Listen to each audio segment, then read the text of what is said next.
Hello and welcome to this technical demonstration of M Exicco. This is a drain cavity system which is designed for lightweight steel frame buildings and can also be used on timber applications. Here we have a typical build-up of the substrate prior to the installation of the system.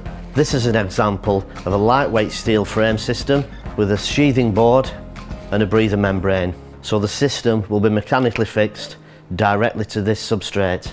We will now show you how the system is installed. The base profile is fixed at 300mm centres. Frame rails are fixed around the perimeter of all openings. Corner rails are fixed to the external corners of the building. Spacer rails are fixed vertically at 600mm centres and at 300mm centres at edge zones. Non-ventilated fire barriers are fixed around all openings. Intermittent ventilated fire barriers are fixed horizontally at floor slab level. Non-ventilated fire barriers are fixed vertically at the specified zones to provide compartmentalisation. Deflection rails are fitted above all openings to ensure any moisture build-up is suitably diverted. We've now got the first stage of the system installed. As you can see, we've got the spacer rails fitted vertically, frame rails around the windows,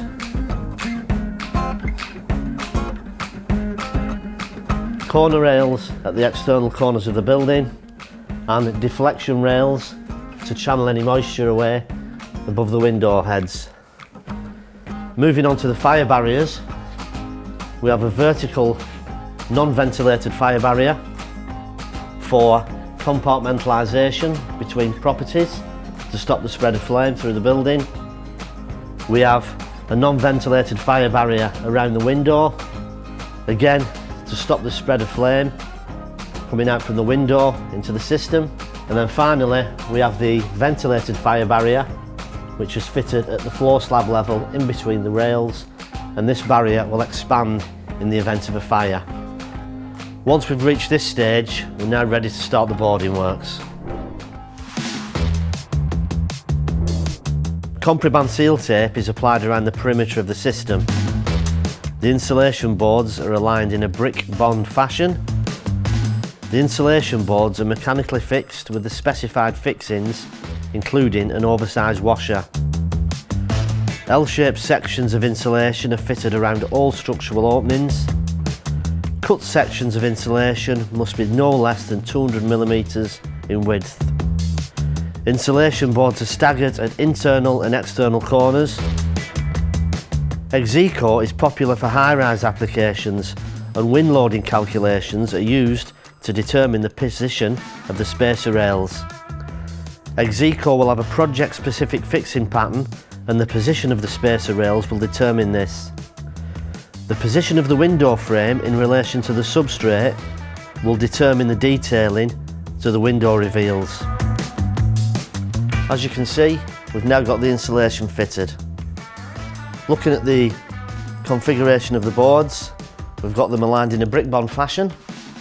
We've got L-shaped sections around the openings, and we have them staggered at the external corners.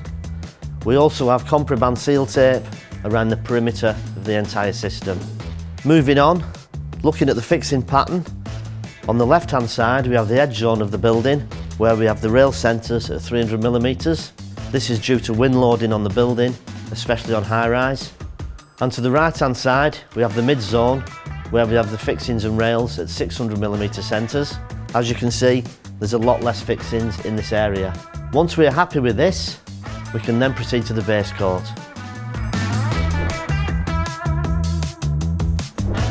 The HP14 base coat is supplied in 25 kilo bags. It's marked with a batch number and date of manufacture. The product must be used 12 months from this date and stored in dry conditions. The material is mechanically mixed with 6 litres of clean water for 5 minutes minimum. It is then left to stand for 5 minutes. It is then reworked and ready for application. Stage 1, fit the corner beads embedded into the wet material, line and level.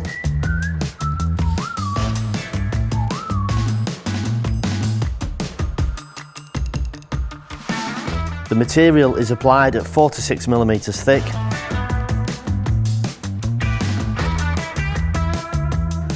The material is then serrated vertically using a notched rule or trowel.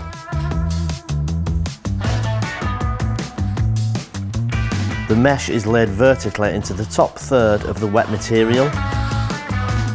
All joints in the mesh must be overlapped by 100 millimeters minimum. Stress patches must be fitted at all structural openings, and these are 500 millimeters long by 250 millimeters wide. Okay, so we've applied our HP14 and we've notched it.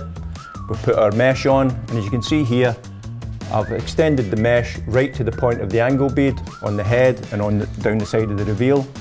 And the reason why I do that is if you install the mesh just behind the plastic in this location, vertically or horizontally, there's always the possibility that this small area here will have no mesh, and if the stress patch is fitted in the wrong area, there's the possibility that it could crack. Fixings are then installed through the mesh at 1 meter centres while the material is still wet. Once the fixings are installed, 100 by 100 millimeter mesh patches are placed over the fixing heads and then trowelled onto the same plane as the primary mesh. The material is then allowed to cure for 24 hours in favourable weather conditions. The first stage of the base coat and mesh application is now complete. As you can see, the material has been serrated and the mesh has been laid onto the top third of the wet material. The mesh has been suitably overlapped vertically at 100 millimeters, and stress patches have been applied at the structural openings. Those are 500 long by 250 wide. It's crucial the stress patch is fitted diagonally and it hits this point. If it's fitted any higher, this area is then susceptible to cracking. Another key point when installing the fixings through the mesh is that the fixing head is covered with render and the mesh patch, and it is pushed onto the same plane as the primary mesh. This again is important to achieve good flatness within the system. Now this stage is completed, we can move on to the slurry coat.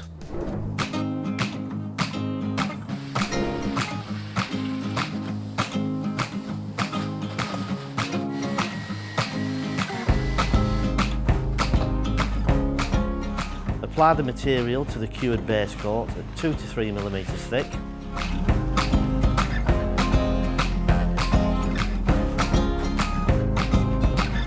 Level and flatten the material using a spatula. The material can then be finished by either one of the two options. Option 1, finish with a sponge float in a circular motion to produce a flat finish. Option 2, finish with a spatula and then remove any trowel lines with a rasp once the product is cured, typically 24 hours in favourable weather conditions. So now we've completed the slurry coat, and as you can see, the wall's looking nice and flat. It's important that the wall's flat because we don't want any undulations showing through on the finished surface. We've used two different methods of application. We've used the sponge method here, and on this area we've used the spatula and rasp method. Both methods produce a flat surface, which again is very important for the top coat. The particle size on the top coat is typically 1.5 mil, so it will show through if there's any undulations in the base coat. Again, really important that this is checked for flatness prior to moving to the next stage. Once this is checked, we're ready to go to the primer and top coat stage. The TC primer is supplied in 15 kilogram tubs. It's marked with a batch number and a date of manufacture, and it also has a 12-month shelf life. The primer must be mixed before use, and a small amount of water may be added to improve the workability. The primer is then applied by roller or brush, ensuring the entire area is covered, including all edges.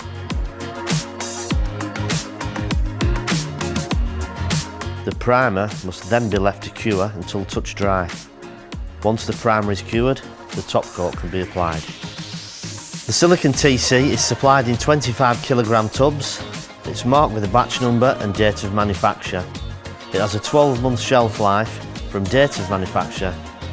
The silicon TC must be mixed before use, and a small amount of water may be added to improve the workability. During periods of cold, humid weather, TC additive can be added to the silicon TC to speed up the curing process and eliminate the risk of wash-off. The silicon TC is applied to the wall at a depth of the grain, typically 1.5 millimeters, and then any excess material is removed. The silicon TC is then rolled in a circular motion with a plastic float, and any excess material is removed. Once the excess material is removed, then a final pass is required to achieve the desired finish.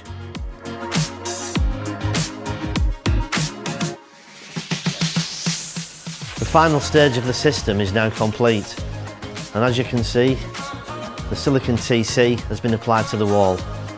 If we look closely at the wall, we can see that the material has been applied to the correct depth of 1.5 millimeters, and it's been finished to a good standard, nice and flat with an even dispersion of grain across the facade.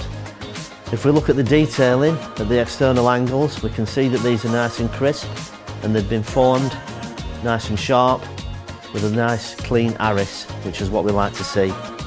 Once the product is fully cured, we can then remove the protective film from the windows and other interfacers, and then we can apply a mastic sealant to these areas. Once we have completed this, the system is finished and can be handed over to the client for inspection.